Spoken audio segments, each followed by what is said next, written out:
आज के क्लास में हम लोग पढ़ेंगे कनेक्टिव टिश्यू के बारे में। पिछले वाले क्लास में किसी को कोई डाउट था? पिछले वाले क्लास में कोई डाउट नहीं था?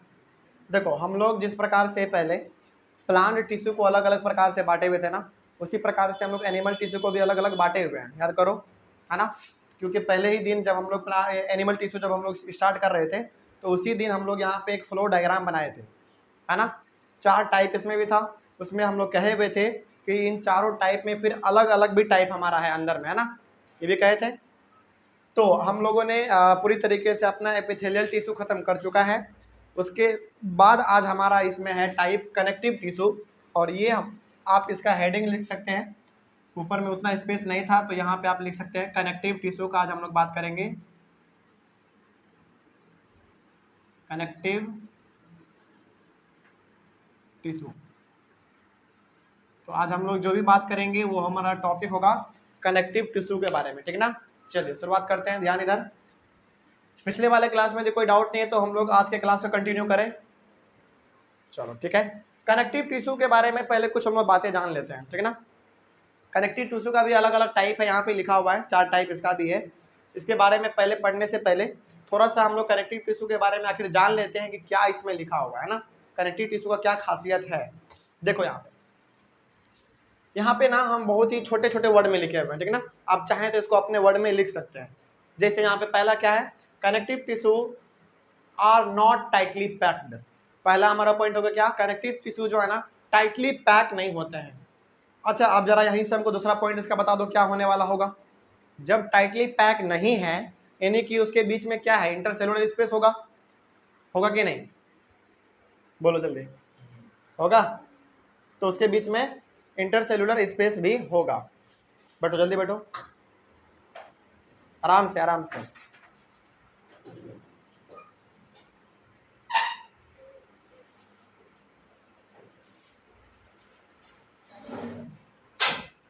चलो देखो यहाँ, तो उसके बीच में क्या होगा, क्योंकि वो यदि कनेक्टिव टिश्यू हमारे आपस में टाइटली पैक नहीं है, तो उसके बीच में जरूर, ये बिल्कुल स्वाभाविक सी बात है कि उसके सेल्स के बीच में इंटरसेलुलर स्पेस होगा, है ना।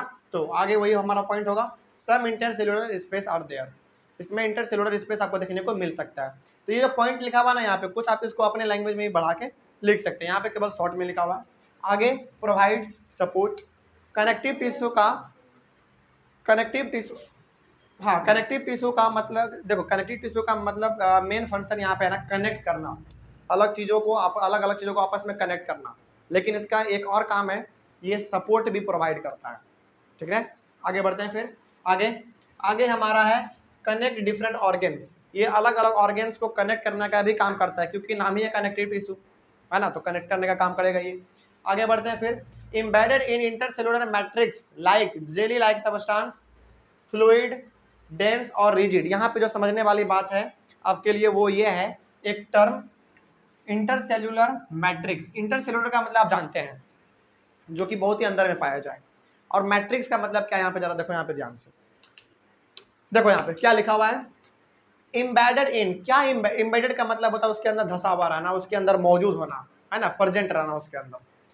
एम्बेडेड इन यानी कि connective tissue are embedded in intercellular matrix like jelly like substance, fluid, fluid को हम लोग लिक्विड भी कह सकते हैं यहाँ पे, या फिर डेंस और रिजिड।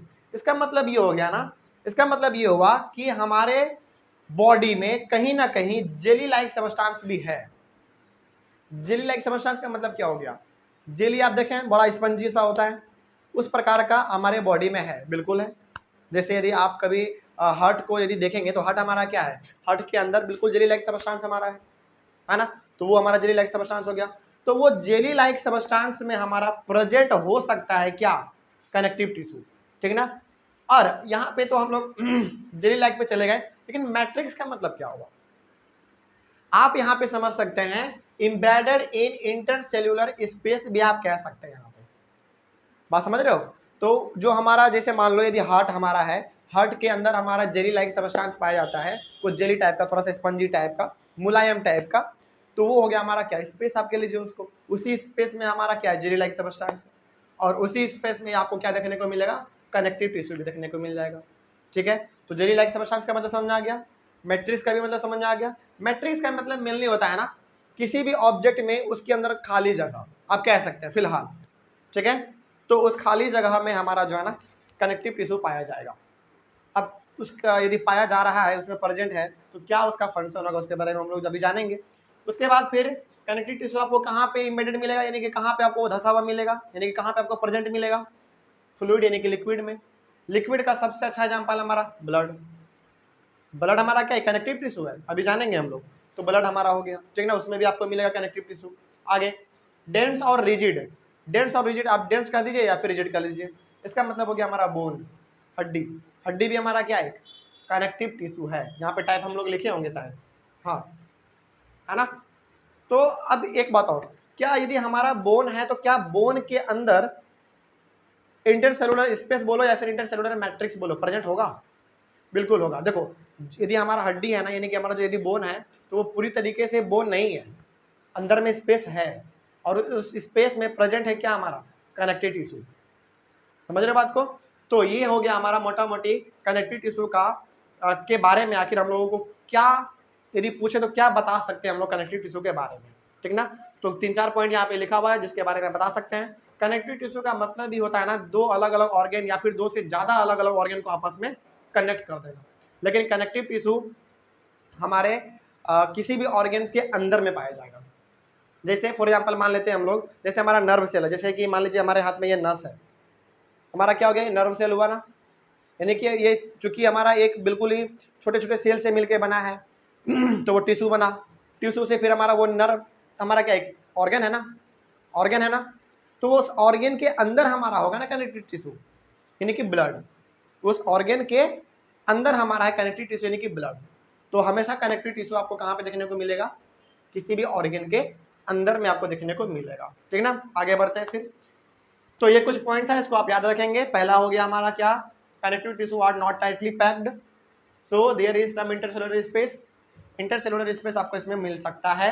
उसके बाद connective tissue provides support, support भी ये प्रोवाइड करता है। उसके बाद connective tissue connects different organs of the body, है ना, अपने लैंग्वेज में आप इसको बना के बता देंगे।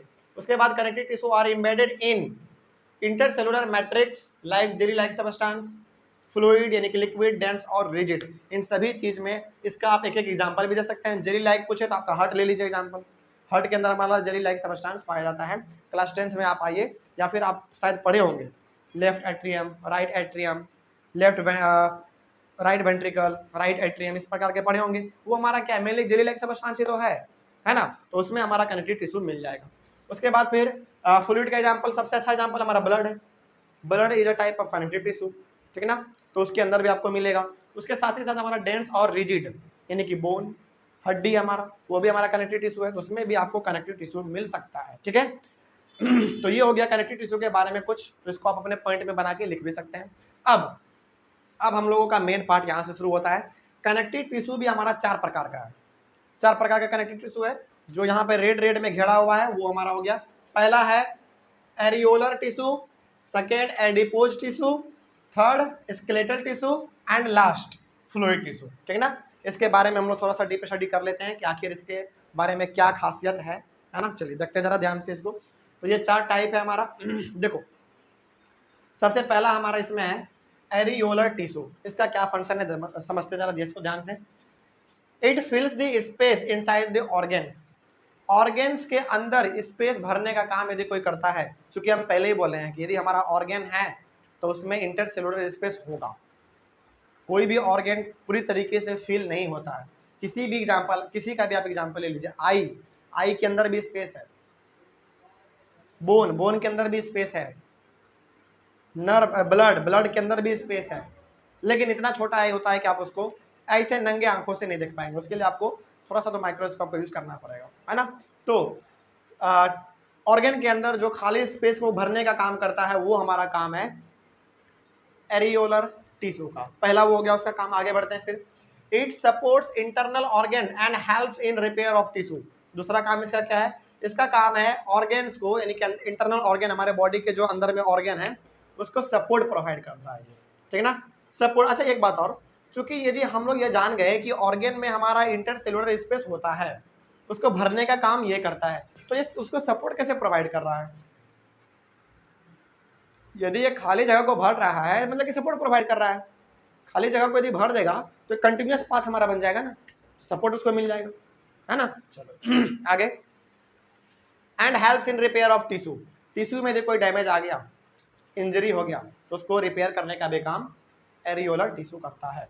उसके बाद फिर आगे, इट इज फाउंड कहाँ पे मिलेगा हमको देख लो, it is found between the skin and muscles, skin and muscles के बीच में आपको देखने को मिल सकता है। स्किन मतलब क्या, ये वाला हमारा हो गया, इसके अंदर वाला पार्ट, इसके ऊपर नहीं, इसके अंदर वाला पार्ट हमारा हो गया, यानी कि ये मान लीजिए इसके अंदर हमारा स्किन है और जो हमारा ऑर्गेन होगा उसके ऊपर जो हमारा मसल्स होगा, उन दोनों के बीच में ये प्रेजेंट हो सकता है, ठीक है। चलिए आगे बढ़ते हैं फिर। उसके बाद फिर ब्लड वेसल्स मतलब कि नस में, उसमें भी आपको मिल सकता है ये नर्व। अच्छा नर्व, हाँ नर्वस सिस्टम हम लोग पढ़ेंगे। नर्वस सिस्टम का आप एक छोटा सा यूनिट जानते होंगे नेफ्रॉन के बारे में, नेफ्रॉन नहीं जानते हैं, चलिए कोई दिक्कत नहीं। तो खैर अभी फिलहाल हालांकि नर्वस सिस्टम है आपके टॉपिक में, सबसे लास्ट वाला हमारा नर्वस सिस्टम ही है, एनिमल टिश्यू का टाइप सबसे लास्ट वाला नर्वस टिश्यू है, उसमें हम लोग जान लेंगे। उसके बाद and in the bone marrow, bone marrow का मतलब समझते हो, बोन मैरो का मतलब बोन के अंदर जो हमारा खाली स्पेस है ना उसको हम लोग कहते हैं बोन मैरो, ठीक है ना। तो उसके अंदर भी आपको ये एरियोलर टिश्यू देखने को मिल सकता है। आगे बढ़ते हैं फिर, इसमें कोई डाउट नहीं है। तो ये छोटा छोटा कुछ पॉइंट है, इसको आप अपने से भी याद रख सकते हैं, इसको पढ़ सकते हैं, इसमें कोई बड़ी बात नहीं है।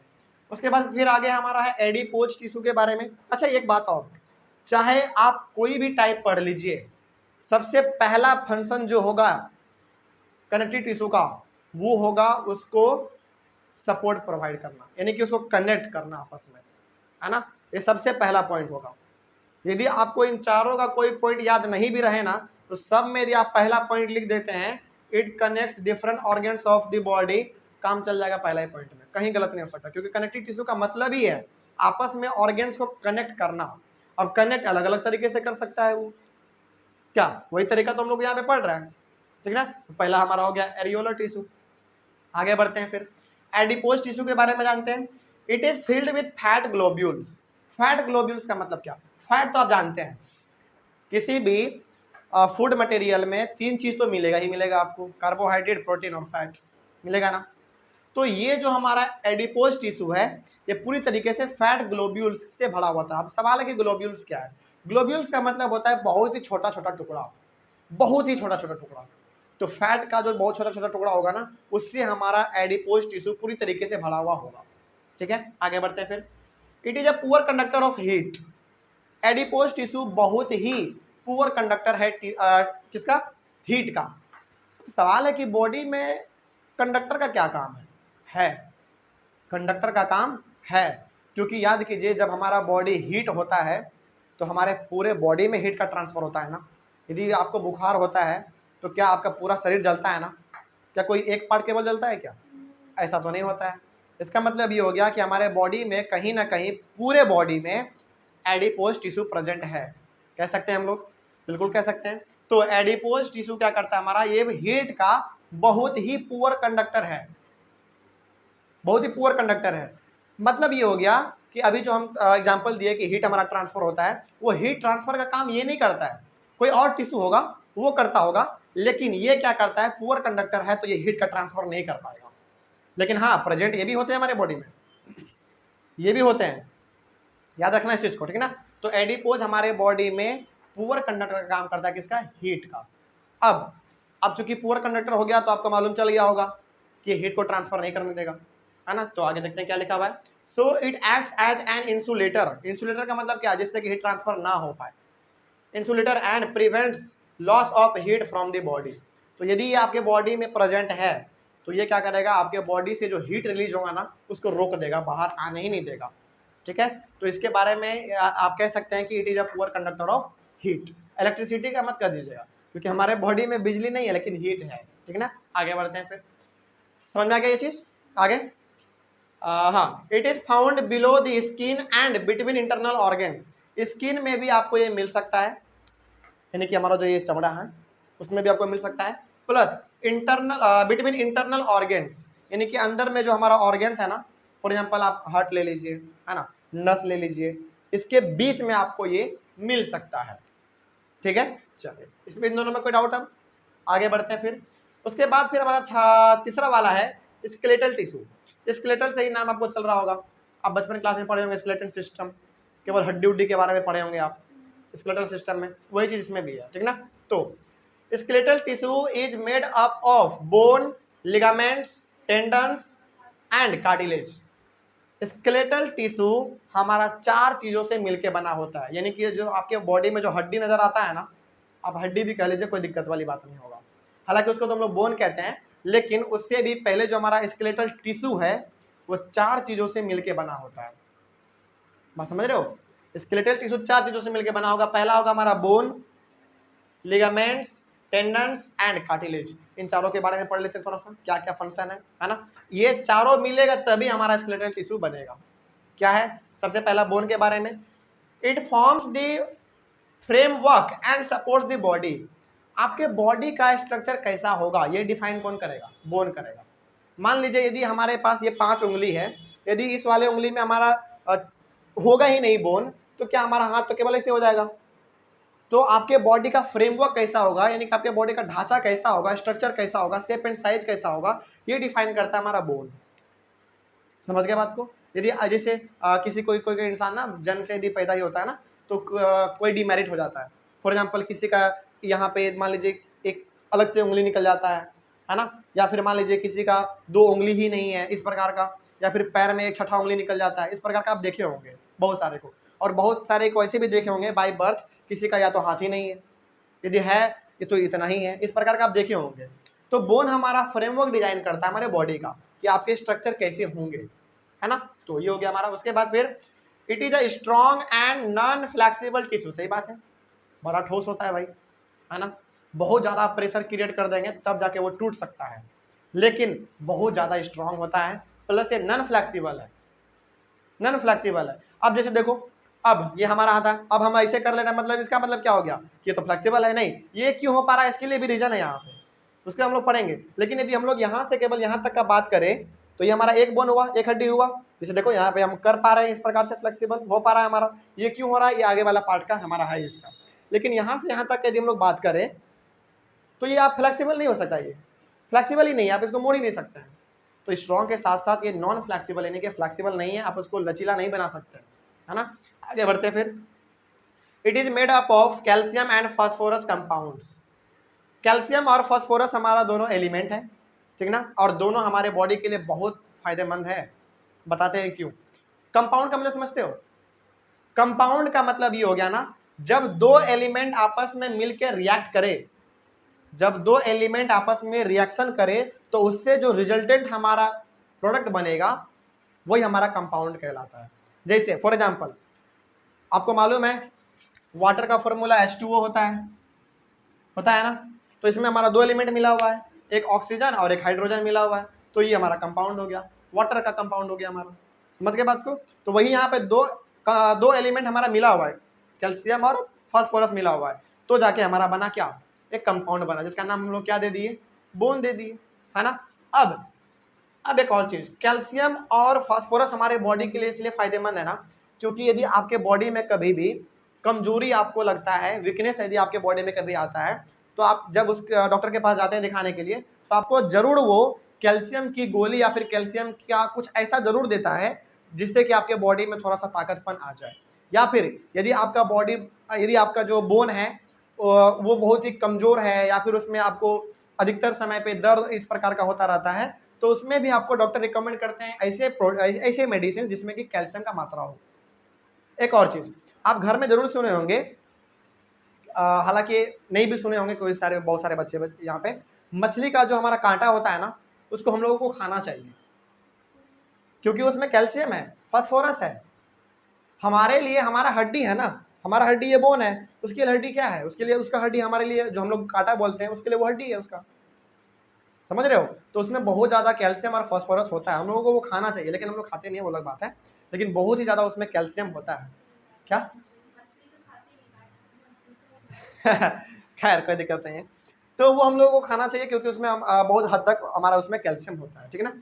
चलिए आगे बढ़ते हैं। फिर ये हो गया हमारा बोन के बारे में। उसके बाद फिर लिगामेंट्स क्या है, देखो 2 bones are connected to each other by ligaments. For example देखो यहाँ पे यहाँ से लेकर यहाँ तक हमारा एक अलग बोन है, यहाँ से लेकर यहाँ तक हमारा एक अलग बोन है। इन दोनों के बीच में जो ये कनेक्शन का काम कर रहा है ना, कनेक्ट कर रहा है इन दोनों को आपस में, यहाँ पे हमारा कुछ एक ऐसा जरूर होगा जो कि इन दोनों को बांध के रखा होगा, है ना। लेकिन मतलब ये हो गया कुछ इस प्लेट जैसा होगा ऐसा, जो कि नीचे तो नहीं आने देगा लेकिन ऊपर आप जितना चाहे कर सकते हैं। ये जो हो रहा है ना हमारा यहाँ पे जो प्रेजेंट है उसी को हम लोग कहते हैं लिगामेंट्स। समझ गए? जैसे हमारा घुटना में जब आप देखेंगे तो कटोरी जैसा लड़ाता है ना, एक छोटा सा आपको वहां पे इतना गोल प्रकार का कुछ आपको देखने को मिलेगा, वो हमारा लिगामेंट है घुटना पे। समझ रहे बात को? तो उसी की वजह से हम लोग दो बोन को आपस में कनेक्ट कर पाते हैं, ठीक है ना। तो वो हो गया हमारा लिगामेंट्स की वजह से होता है, ये हमारा यहाँ पे लिगामेंट्स होगा हमारा, ठीक है ना। इसी प्रकार से हो पा रहा है। आगे, इट इज वेरी इलास्टिक, सही बात है, लचीला होता है, देख लो लचीला होता है, तभी तो हम ऐसे कर पा रहे हैं, ऐसे कर पा रहे हैं। उसके बाद फिर इट हैज सम स्ट्रेंथ, लेकिन इसके पास भी कुछ तो ताकत है ना। अब ऐसे कर ले रहा है तो ताकत तो है, जैसे आप इसको मोड़ेंगे तो जल्दी ब्रेक नहीं होगा, लेकिन हो तो जाएगा बाद में, लेकिन मतलब कुछ ना कुछ इसके पास शक्ति है ना, पावर है इसके पास। ये हो गया हमारे लिगामेंट्स के बारे में। आगे टेंडेंस क्या है देख लो इसके बारे में। It connects bones to muscles. Tendons bone को मसल से और मसल्स को बोन से आपस में कनेक्शन का काम करता है, जोड़ता है उसको, ठीक है। तो उन दोनों के बीच में जो हमारा एक टिश्यू होगा वो हमारा हो जाएगा टेंडेंस। समझ गए? उन दोनों को आपस में जोड़ने का काम करता है। आगे, अच्छा एक और चीज, हमारा जो बोन है, हमारे बॉडी में जो भी बोन है वो हमारे मसल से कनेक्टेड है। क्यों कनेक्टेड है? क्योंकि यहाँ पे हमारा टेंडेंस प्रेजेंट है। यदि ऐसा नहीं होता ना, यदि जुड़ा हुआ नहीं होता तो आप यहाँ का स्किन यहाँ रिप्लेस कर सकते थे इस प्रकार से, ऐसे पकड़ते यहाँ पे ऐसे आ जाता, लेकिन आप नहीं कर पाएंगे। क्यों? क्योंकि वहाँ पे एक स्ट्रेन, वहाँ पे हमारा ये टेंडेंस है। टेंडेंस क्या कर रहा है? दोनों को आपस में कनेक्ट कर दे रहा है। ज़्यादा से ज़्यादा आप क्या कर सकते हैं? इस प्रकार से इतना कर सकते हैं, उससे आगे तो नहीं हो पाएगा, है ना। तो ये हो गया हमारा, तो बोन को मसल से और मसल्स को बोन से जो जोड़े रखता है ना, वो हो गया हमारा टेंडेंस। आगे बढ़ते हैं फिर। It is fibrous. फाइब्रस का मतलब क्या?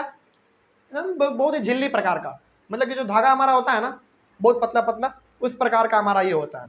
और बोन और मसल्स के बीच में हमारा बिल्कुल धागा धागा धागा जैसा रहता है, जो कि इन दोनों को आपस में जोड़ने का काम करता है, ठीक ना। फाइब्रस है वो हमारा। उसके बाद फिर आगे, इट हैज ग्रेट स्ट्रेंथ, लेकिन इसके पास बहुत ताकत होता है। ताकत इसलिए होता है ना क्योंकि आप इसको यहाँ से अपने स्किन को यहाँ से मुश्किल ऐसे कर सकते हैं, लेकिन यहाँ से आप यहाँ नहीं कर सकते। मतलब क्या? इसके पास पावर है, उसको रोक के रखा है ना, इसलिए पावर, इसके पास स्ट्रेंथ है। इट हैज लिमिटेड फ्लेक्सिबिलिटी, सही बात है, फ्लेक्सिबिलिटी उसके पास उतना नहीं है। जैसे देखो इस स्किन को आप यहाँ से यहाँ ही कर सकते हैं, फ्लेक्सिबल है हमारा इतना ही दूर तक, लेकिन आप इसको इधर नहीं कर सकते, इसको आप इधर नहीं कर सकते, लिमिटेड फ्लेक्सिबिलिटी है इसमें, ठीक है। आगे बढ़ते हैं फिर, इसमें कोई डाउट नहीं ना। तो आगे बढ़ते हैं फिर। कार्टिलेज, नाम सब सुना सुना लग रहा है। कार्टिलेज क्या? देखो, it is not tightly packed. Cartilage हमारा टाइटली पैक्ड नहीं है। समझ में आ रहा है? अच्छा एक और बात, बहुत सारे बच्चे को ना कंफ्यूजन ये हो जाता है ना कि सर कनेक्टिव टिश्यू तो हम लोग ऊपर में याद कर लिए कुछ पॉइंट, उसका जो अलग अलग टाइप है ना वो याद नहीं हो पा रहा है। कोई दिक्कत वाली बात नहीं है, ऊपर वाला भी यदि याद है ना, ऊपर वाला भी यदि इन सभी में कॉमन लिख देते हो ना, कोई गलत कर ही नहीं सकता है। क्योंकि जो ऊपर में हम लोग जो 5-6 पॉइंट जो लिखे हैं ऊपर में, 3-4 पॉइंट जो हमारा है, वो पॉइंट कनेक्टिव टिश्यू का है, मतलब कि इन सभी पे लागू होगा ना। क्योंकि यदि टाइप है ये हमारा और वहां पे जो पॉइंट हम लोग लिखे हैं वो सभी पे लागू होना चाहिए, बिल्कुल होगा। तो यदि आपको कुछ याद ना रहे इन चारों में भी ना, तो जो ऊपर में लिखा हुआ ना वही यदि सभी में लिख देते हो अपने लैंग्वेज में लिख के, तो भी आपका काम चल सकता है, कोई गलत नहीं कर सकता है, ठीक है। यदि आप सभी में पहला पॉइंट लिख दे नॉट टाइटली पैक्ड, तब भी काम चलेगा, है ना। क्योंकि ऊपर में जो लिखा रहता है ना वो 95% सभी में लागू होता है, कोई गलत नहीं कर सकता इसको। उसके बाद फिर यदि आप सभी में लिख दे कि सम इंटरसेलुलर स्पेस होता है सभी में हम ऐसा कहाँ कह रहे हैं कि जो यहाँ नहीं लिखा हुआ है वो मत लिखो। हम कह रहे हैं कि मान लो कि यदि वो याद नहीं रहे, मान लो आपको एरियोलर टिश्यू के बारे में लिखना है, यदि आपको मान लीजिए याद नहीं है, याद है तब तो अच्छी बात है, वही आप लिखिए। यदि मान लो याद नहीं है और यदि ऊपर वाला पॉइंट भी यदि याद है, यदि उसमें लिख देते हो ना, काम चल सकता है। और यदि एकदम सटीक याद है तब तो कोई दिक्कत ही नहीं। क्या? चलो आगे बढ़ते हैं। फिर हम लोग बात कर रहे थे कार्टिलेज के बारे में, ठीक है ना। कार्टिलेज क्या, देखो it is not tightly packed, ये टाइटली पैक्ड नहीं है, इसके टिश्यू आपस में यानी कि स्पेस होगा इसमें, है ना। तो there is enough intercellular space, there is enough intercellular space, आपको इसमें इंटरसेलुलर स्पेस मिल सकता है। आगे इट इज इलास्टिक, लचीला होता है, लचीला होता है, इसका एग्जांपल अभी देखेंगे ना, मजा आ जाएगा। इट इज इलास्टिक, लचीला होता है। It is made up of protein and sugars, proteins and sugars. अब याद करो, प्रोटीन तो आप जानते हैं, कार्बोहाइड्रेट, प्रोटीन, फैट, किसी भी भोजन में आपको मिल जाएगा, ठीक है ना। लेकिन ये शुगर क्या है बताते हैं। कार्बोहाइड्रेट का एक अलग फॉर्म है जिसको हम लोग कहते हैं ग्लूकोज। कार्बोहाइड्रेट का एक अलग फॉर्म है हमारा, उसको हम लोग ग्लूकोज कहते हैं। और जब हम लोग ग्लूकोज को ब्रेक कर देते हैं, यानी कि जब हमारा खाना पचता है तो वो क्या होता है, ब्रेक होता है ना, तो वो हमारा कन्वर्ट हो जाता है किसमें, शुगर में। वही हमारा यहाँ पे शुगर है, बस उसके अलावा कुछ नहीं है ये। तो ये कार्टिलेज हमारा प्रोटीन और शुगर से मिलके बना होता है। उसके बाद फिर एग्जांपल देखो, it is present in knows, नाक में, आराम से आप इसको कर पा रहे हैं ना, इलास्टिक है, लचीला है, अपने नाक को इस प्रकार से आप इलास्टिक है, घुमा फिरा सकते हैं इसको। ईयर, कान, देखो कितना इलास्टिक है ना। तो इसमें प्रेजेंट हमारा क्या है, कार्टिलेज प्रेजेंट है, इसीलिए हम लोग इसको लचीला प्रकार से हम लोग ऐसे ऐसे कर सकते हैं, ठीक है। आगे ट्रेकिया एंड लैरिक्स। ट्रेकिया क्या होता है मालूम है, ये जो है ना वही तो हमारा ट्रेकिया है, और लैरिक्स हमारा क्या है, शायद वॉइस बॉक्स कहते हैं ना इसको, वही हमारा लैरिक्स है। हो गया, देखो इसको भी आप इस प्रकार से थोड़ा सा, हालांकि तो हड्डी है लेकिन आप उसको इस प्रकार से ऐसे नहीं कर सकते हैं, थोड़ा बहुत आप इसको इधर उधर कर सकते हैं, है ना। चलो ये हो गया हमारा पूरी तरीके से स्केलेटल टिश्यू के बारे में, और ये हमारा चारों मिलेगा तब जाके हमारा एक स्केलेटल टिश्यू बनेगा, ठीक है ना। आगे हमारा लास्ट है एक फ्लूइड, फ्लूइड टिश्यू, यानी कि आप इसको लिक्विड भी कह सकते हैं। फ्लूइड का मतलब भी होता है लिक्विड, ठीक है ना। इसमें मेनली हम लोग पढ़ेंगे ब्लड के बारे में, क्योंकि हमारे बॉडी में ब्लड एक कनेक्टिव टिश्यू है, ठीक ना, जो कि फ्लूइड का काम करता है, यानी कि लिक्विड का काम करता है, ठीक है। देखो आप जरा ध्यान से यहाँ पे, ब्लड हैज अ फ्लूइड यानी कि लिक्विड कॉल्ड प्लाज्मा। आपको मालूम है ब्लड जो हमारा है ना, जो लिक्विड आपको ब्लड देखने को मिलता है गीला गीला, वो एक्चुअली में हम लोग कॉमन लैंग्वेज में तो हम लोग कह देते हैं लिक्विड है, लेकिन बायोलॉजी कहता है ना कि आप उसको लिक्विड के जगह प्लाज्मा कह दीजिए, ज़्यादा बेटर रहेगा। प्लाज्मा कह दीजिए। प्लाज्मा इज क्या है, प्लाज्मा हमारा एक में लिक्विड है, फ्लूइड है, ठीक है ना। तो प्लाज्मा हमारा हो गया। In plasma red blood cell यानी कि RBC, white blood cell WBC and platelets are suspended. हमारा जो नस है ना, जैसे देखो मान लो एग्जांपल के तौर पे, यदि ये हमारा नस है, यदि हमारा नस है तो इसमें हमारा क्या है, ये बहता हुआ फ्लूइड है यानी कि प्लाज्मा है ना, ये हमारा प्लाज्मा है। और इस प्लाज्मा में red blood cell, white blood cell और प्लेटलेट भटकता रहेगा, घूमता रहेगा वो, घूमता रहेगा वो, ठीक है ना। सस्पेंडेड का मतलब क्या, लटका हुआ, भटकता रहेगा अपना, है ना, उस प्रकार से रहता है। चलो अब चूंकि red blood cell, white blood cell और प्लेटलेट का हम लोग यहाँ पे एग्जांपल लिए हैं, वो उसमें सस्पेंडेड रहता है यानी कि लटकता रहता है, तो इसका फंक्शन क्या है थोड़ा सा ये भी हम जान लेते हैं, ठीक है ना। देखो रेड ब्लड सेल जो है ना यहाँ पे हमारा, ये रेड ब्लड सेल में पाया जाता है हेमोग्लोबिन, नाम सुने होंगे आप, है ना। हेमोग्लोबिन का सबसे मतलब जो ज़्यादा कनेक्शन रहता है ना, वो रहता है ऑक्सीजन से। जो हम लोग सांस लेते हैं वो सांस कैप्चर कर लेता है कौन, हेमोग्लोबिन, है ना। और वो हेमोग्लोबिन हर एक सेल तक जाके वो हमारा ऑक्सीजन पहुंचा देता है। तो याद रखिएगा रेड ब्लड सेल में हमारा एक हेमोग्लोबिन पाया जाता है, जो कि हेमोग्लोबिन क्या करता है, ऑक्सीजन जो हम लोग लेते हैं ना, इनहेल ऑक्सीजन लिए, तो हेमोग्लोबिन क्या करता है, उसको कैप्चर करता है और उसको हर एक सेल तक जाके पहुंचा देता है। ये हमारा हो गया रेड ब्लड सेल में हेमोग्लोबिन का फंक्शन, ठीक है। तो हम लोग बहुत बार ऐसे कर देते हैं ना कि रेड ब्लड सेल उसको कैप्चर करता है, रेड ब्लड सेल के अंदर ही हमारा पाया जाता है हेमोग्लोबिन, ठीक है ना, तो वही हमारा कर लेता है। तो हर एक सेल तक ऑक्सीजन पहुंचाने का काम किसका है, हेमोग्लोबिन का काम है। और ये हेमोग्लोबिन रहेगा किसमें, रेड ब्लड सेल में। और रेड ब्लड सेल कहाँ सस्पेंडेड रहेगा, प्लाज्मा में, ठीक है ना। चलो, और प्लाज्मा कहाँ रहेगा हमारा, नस में यानी कि नर्व में रहेगा हमारा, है ना। चलो आगे बढ़ते हैं फिर। White blood cell, white blood cell का काम ये है कि गलती से यदि हमारे प्लाज्मा में कोई माइक्रो ऑर्गेनिज्म चले गया, छोटे मोटे कीड़े मकोड़े चले गए, छोटे छोटे, है ना, जिसको कि हम लोग अपने नंगे आंखों से नहीं देख सकते हैं, तो उसको खत्म करने का काम करता है कौन? White blood cell. White blood cell का काम ही है वहां पे अनवांटेड चीजों को खत्म कर देना, ठीक है। उसके बाद फिर हमारा है प्लेटलेट। प्लेटलेट का सबसे अच्छा एग्जाम्पल हम आप लोगों को बताते हैं। यदि कभी आपका हाथ छोटा सा यदि कट गया हो, कहीं पे भी कटिंग हो गया हो, है ना, तो कुछ देर के आप बाद आप वहां पे देखे होंगे कि वो जो ब्लड है ना वो सूख जाता है ना। वो जो सूखता है ना, सुखाने का काम ही है किसका? प्लेटलेट का। प्लेटलेट आपके प्लाज्मा में एक ऐसा आप कह सकते हैं कि सेल है, ऐसा सेल है जो कि आपके फ्लो ऑफ ब्लड को रोक देता है वहां पे क्लॉटिंग करके। क्लॉटिंग का मतलब वहां पे आपको वहां पे सॉलिड बना देगा उसको। समझ गए बात को? कोई डाउट इसमें? चलो आगे बढ़ते हैं फिर। इसीलिए आप ये भी देखे होंगे कि जब हमारा ब्लड बाहर निकलता है ना, ब्लड जब हमारा बाहर निकलता है तो वो थोड़ा सा जमने लगता है। कभी देखे हो इस चीज को? देखो इसका भी हाथ कटा हुआ है, देख लो, लाइव देख लो। मिट गया? चलो ठीक। तो वहां पे प्लेटलेट देखने को मिला था। अरे जब ब्लड निकल रहा हो ना तो उसको कुछ देर तक ऐसे छोड़ दो, ठीक है ना, तो वहां पे देखोगी तो जो तुम्हारा ब्लड था ना वो बिल्कुल सॉलिड बन जाएगा। और सॉलिड बनने का, हाँ, सॉलिड क्यों बन रहा है? क्योंकि उसमें हमारा प्लेटलेट है। प्लेटलेट का काम ही है वहां पे सॉलिड जैसा बन जाना, और जो ब्रोकेज हमारा हो गया था, जो लीकेज हो गया था हमारा, उस पर एक सॉलिड कवर चढ़ा देना। अब चूंकि सॉलिड कवर चढ़ जाएगा तो हमारा ब्लड बाहर निकलेगा नहीं। तो वो काम कौन करता है? प्लेटलेट करता है हमारा, ठीक है। आगे बढ़ते हैं फिर। The plasma contains protein, salts and hormones. Plasma हमारा और क्या क्या कंटेन कर सकता है?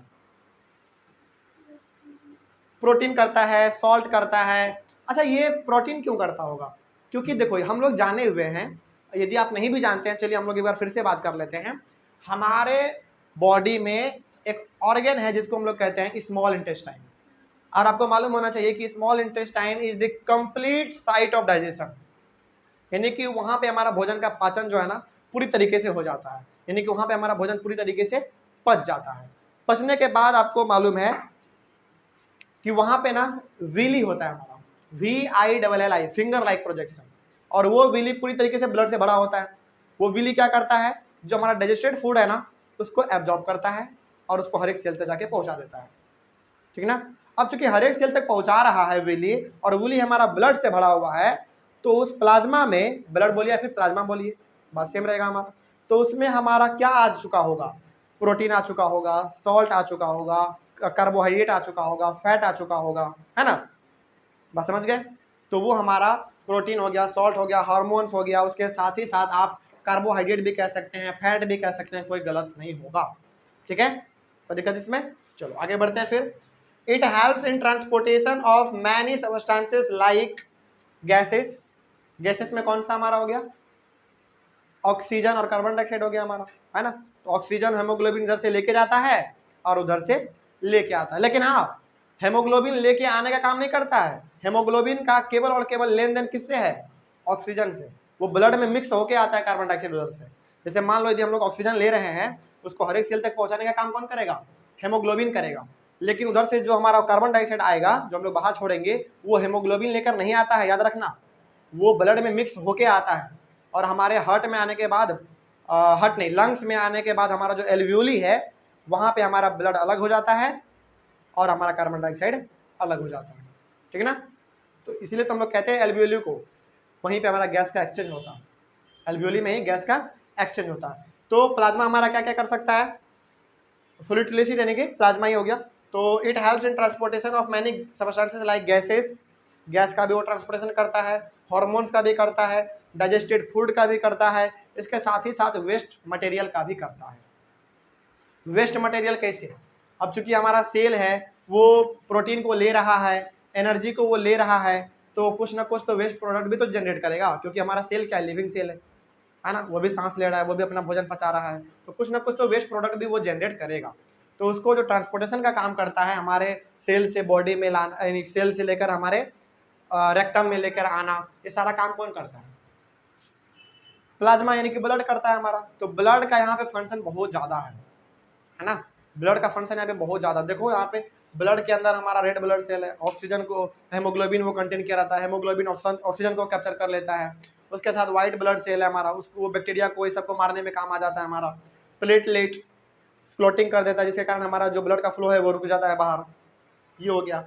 उसके बाद फिर ये हमारा प्रोटीन हो गया, फैट हो गया, सॉल्ट हो गया, कार्बोहाइड्रेट हो गया, फिर से हार्मोन्स हो गया, ये कंटेन किए हुए रहता है। उसके साथ ही साथ ये ट्रांसपोर्टेशन का भी काम करता है, कितना सारा फंक्शन है ना। तो ये जो आपने चारों का चारों आपने यहाँ पे देखा, ये चारों का चारों हमारा था कनेक्टिव टिश्यू। कोई दिक्कत इसमें? तो कनेक्टिव टिश्यू हमारा 4 अलग अलग भाग में बटा हुआ था। पहला था हमारा एरियोलर टिश्यू, उसके बाद एडिपोज, स्केलेटल और फ्लूइड टिश्यू। बस इसमें हमारा स्केलेटल में 4 अलग अलग भाग बटा हुआ था, तो इसको भी समझना उतना हार्ड नहीं है, बड़ा ही सिंपल लैंग्वेज में लिखा हुआ है। एनसीईआरटी का था, उसको हम लोगों ने सिंपल में कन्वर्ट कर दिया बस, और कुछ नहीं है।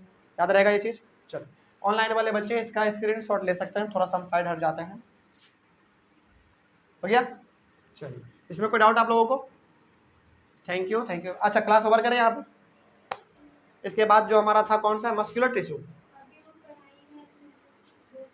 एक मिनट, तो मस्कुलर टिश्यू हमारा इसके बाद है। मस्कुलर टिश्यू को हम लोग डिस्कस कर लेंगे, उसके बाद फिर हमारा नर्वस टिश्यू है, उसको भी हम लोग डिस्कस करेंगे अपने अगले क्लास में। ठीक है, चलो, thank you very much and have a nice day.